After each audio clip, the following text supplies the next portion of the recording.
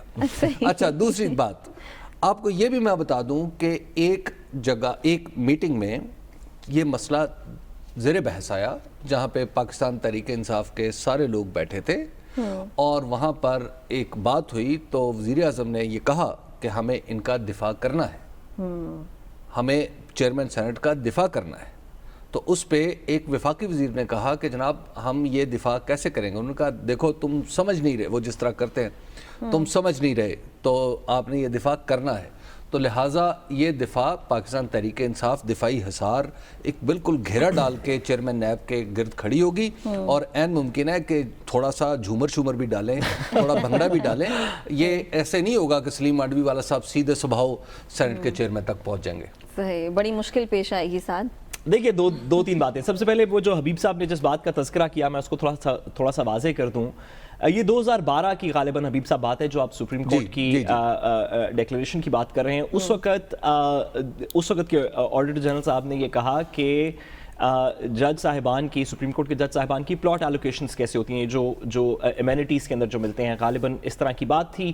اور اس کے اوپر رجسٹرار سپریم کورٹ نے چیف جسٹس, اس وقت کے چیف جسٹس افتخار محمد چودھری صاحب کی ڈائریکشن پہ کہا کہ کیونکہ ہم نیشنل ایکسچیکر سے نہیں لیتے اور ہم فیڈرل کنسالیڈیٹڈ فنڈ میں کانسٹیٹیوشن میں فال کرتے ہیں تو ہمارے اوپر آپ کا ایمبٹ نہیں ہے, اور وہ ریکویسٹ ڈکلائن کر دی گئی تھی رجسٹرار سپریم کورٹ کی طرف سے غالباً چیف جسٹس صاحب کے حکم کے اوپر.